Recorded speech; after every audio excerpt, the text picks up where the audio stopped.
Good morning to all.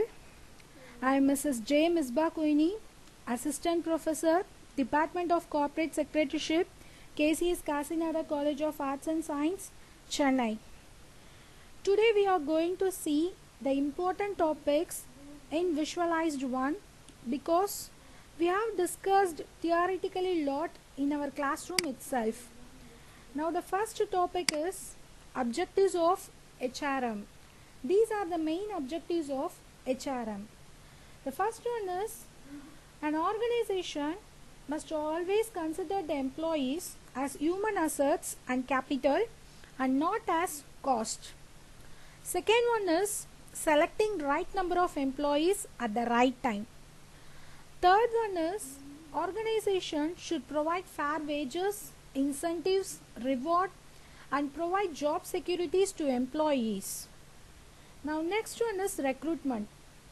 Recruitment is the process of finding and attracting capable applicants for employment. Next, sources of recruitment. There are two sources of recruitment. First one is internal sources, second one is external sources. Internal sources means recruiting the employees within the organization. External sources means recruiting the employees from outside the organization. Let us see internal sources. These are the internal sources of recruitment. The first one is recruiting the former employees. Former employees means those employees who left from the organization can be rehired if the skills are required for the organization. For these, organizations are designed a special program called Bring Your Buddy, Bring Her Back. For example, sometimes women may be resigned due to marriage or childbirth, and in that cases, employees may be re-recruited. Now next one is employee referrals. Here, the current employees who is working in the organization may be recommended the friends, relatives, etc. Now next one is employee focused. Here the current employees are focused, and then next one is organizational databases. Mostly organization can create a database for the current employees. Sometimes employees can be hired internally with the help of that organization database. Now next one is job posting. Some companies use job postings, that is, they fill the vacancies through internal candidates by publishing the vacancies through notice boards, circulars, intranets and so on. Example, this method is used by Hindustan Unilever Limited. And the next one is promotion and transfers.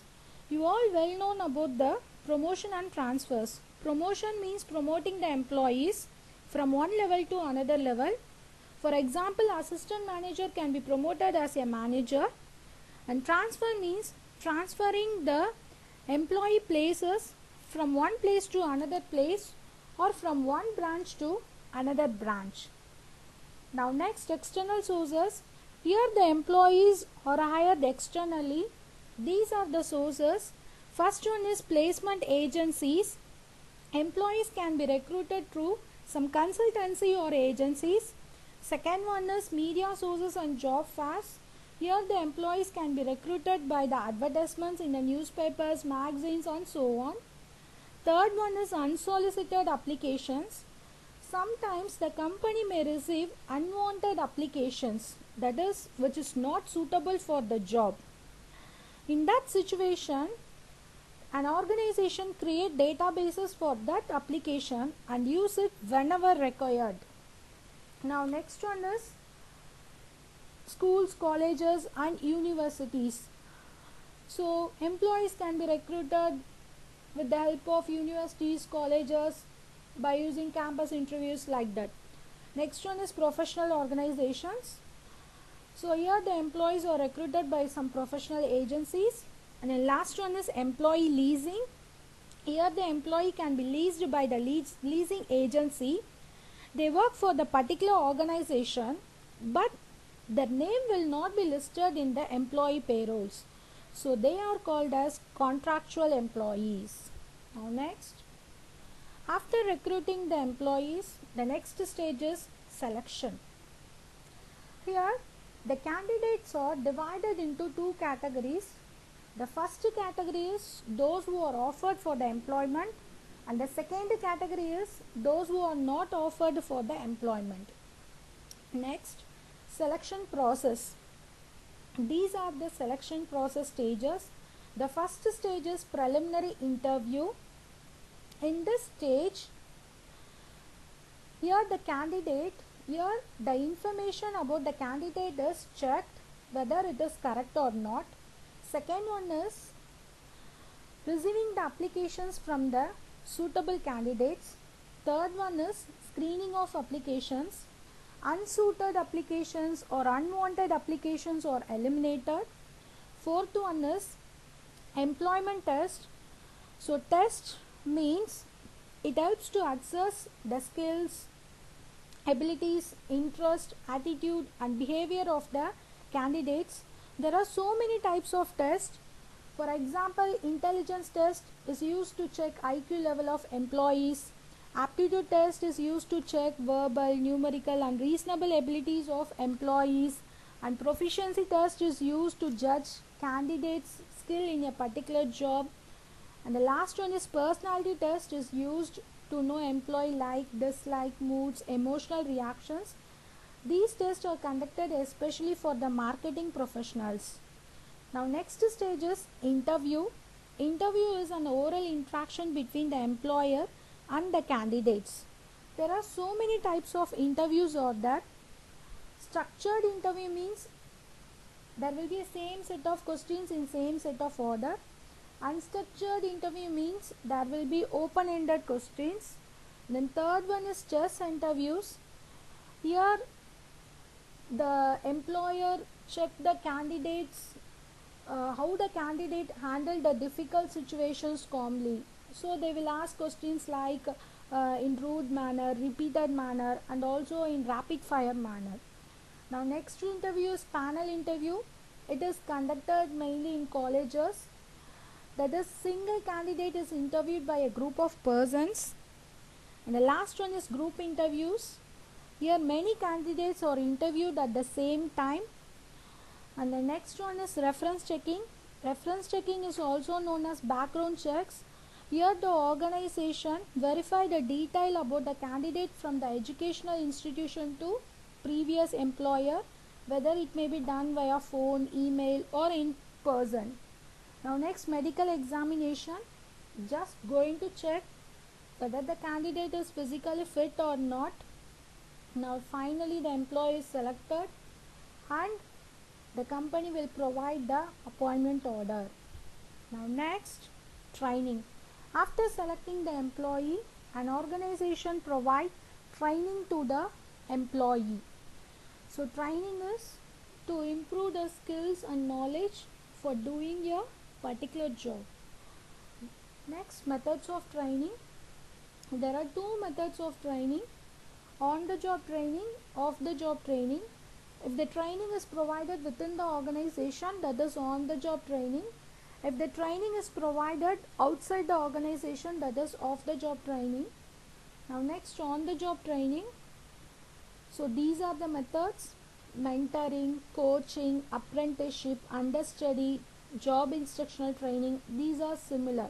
Here the trainer will give training to the trainee. Okay, so the trainee is apprentice or junior worker, the trainer is senior worker. Now last one is job rotation. Here the employee is transferred from one job to another for a fixed period of time. The aim of the organization is that employee must know everything and he should be always flexible to the organization. Now next, off the job training. So off the job training, so first one is lecture, that is oral interaction between the trainer and trainee. Second one is management games. This method is applicable for higher level professionals. Third one is role playing. Here the trainer gave one role or situation and make the trainee to enact them. Fourth one is case study. Here the trainee want to find a solution for a particular problem, and that must be stated in a written form. And then vestibule training means it is like a training school, which is like a job environment. And a simulation is similar to role play. Now next one is performance appraisal. After provide training to the employees, now the employee is settled in the organization. Now we are going to appraise the performance. Okay, so performance appraisal. So next, methods of performance appraisal. There are two methods of performance appraisal. First one is traditional method, second one is modern method. Traditional methods, first one is ranking method. Here the best employee is assigned first rank and the worst employee is assigned last rank. Second one is paired comparison. Each employee is compared with other employees. Based on that, the remuneration will be provided. Third one is grading method, which is similar to rank method. Fourth one is forced distribution method. Here the first best performer placed in top 20%, they are called as outstanding performers, and the next 40% as good performers, next 20% as fair, and then last 20% as poor performers. Now next one is checklist method. Here the raters mention yes or no for each questions which is given by the organization. Last one is essay method. Here the rater has to write a short essay about employee performance. Now coming to modern methods. First one is management by objectives. Here the superior and subordinate jointly discuss everything. Second one is 360-degree appraisal. Nowadays most of the organizations are using this concept.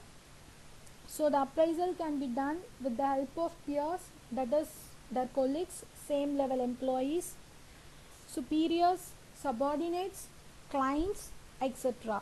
Now next is assessment centers. This method is suitable for managers. And then last one is behaviorally anchored rating scales. Here the behavior of each employee is rated as very good, good, average or poor.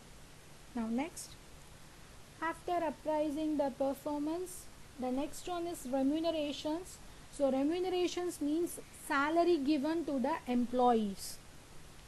So these are the factors which influencing remuneration.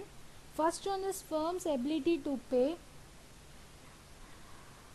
In this, if the organization is profit oriented companies, they can pay more to the employees. If it is loss or new company, they can pay less to the employees. Second one is nature of the job. So if the job is very easy, they will pay less. If the job is very difficult, they will pay more. Third one is cost of living. So pay also consider the cost of living of employees. Fourth one is government legislations. Always organizations should follow all legal provisions, that is payment of wages, minimum wages, Equal Remuneration Act. Fourth one is remuneration in other comparable industries. Companies also consider the pay which is given in the other organizations. And then last one is economic conditions of the country. If the economy is good, the salary would be more. If the economy is poor, the salary would be low. Now next, methods of remuneration. There are two methods of remuneration. First one is oldest method. Second one is modern method. In time rate system, the salary will be paid based on the time spent on the job. And in second method, the salary will be paid according to the number of units produced. Now, workers' participation management. Now, most of the organizations prefer this concept. These are the forms of WPM. So, these are all the forms ensure that there will be a better relation between the management and workers. So, first one is collective bargaining. Here the representatives of both employers and labor enter into an agreement. Second one is if the company have 100 or more than 100 workers, there should be a work committee. Third one is joint management councils. Fourth one is board representations. So board representation means worker representative is included as a director in the company's board of directors. The next one is profit sharing plans. A portion of profit is distributed to the employees. Last one is ESOP. Here the shares are offered at discount price to the employees. Finally, HR audit. Audit means which is inspected by an official person. Here also the HR department is inspected by an official person every year. In our case also, examinations will be conducted to check our performance. Okay, thank you. I hope this session will be very useful for your forthcoming examination. Thanks a lot for your patience. Happy learning.